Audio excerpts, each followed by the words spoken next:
ফিরে এলাম বিরতির পর। চোখ রাখবো এবার অন্যান্য খবরাখবরে।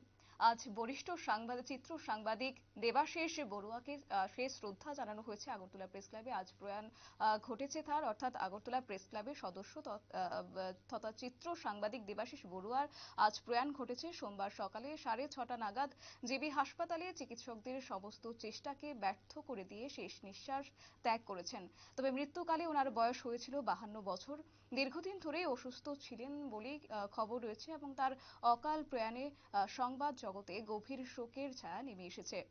মৃত্যুর খবর পেয়ে জিবি হাসপাতালে ছুটে গেছেন এবং ধলেশ্বর 8 নম্বর রোড স্থিত যারা সাংবাদিকরা রয়েছেন তারা আজ গিয়েছেন জিবি হাসপাতালে এবং তাকে দেখেছেন। এবং তবে বলা যায় পরবর্তী সময়ে প্রেস ক্লাবে ওনাকে আনা হয় এবং শেষ শ্রদ্ধা নিবেদন করেছেন আগরতলা প্রেস ক্লাবের সভাপতি জয়ন্ত ভট্টাচার্য। তবে গোটা বিষয় সম্পর্কে কি বলছেন শুনবো।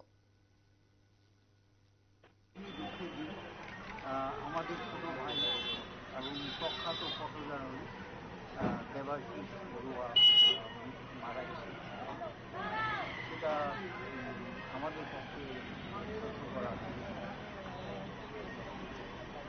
এই দুঃখের দিনে আমরা চাই যে তার আশ্বাস পদ্ধতি উনি বুদ্ধিস্ট ছিলেন এবং উনি যুদ্ধের স্বর্ণাপন্ন।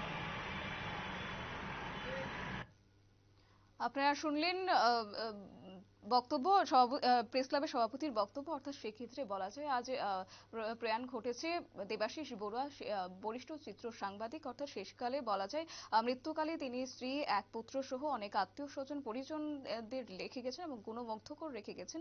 তবে ওনার মৃত্যুতে গভীর শোক প্রকাশ করেছেন আগরতলা প্রেস ক্লাব এবং তার আত্মার চিরশান্তি কামনায় প্রেস ক্লাবের পক্ষ থেকে আজ শেষ শ্রদ্ধা জ্ঞাপন করা হয়েছে। সোমবার সকাল 6:30 নাগাদ তার প্রয়াণ ঘটেছে। নিয়ে নিচ্ছি ছোট্ট একটি বিজ্ঞাপন বিরতি, সঙ্গে থাকুন।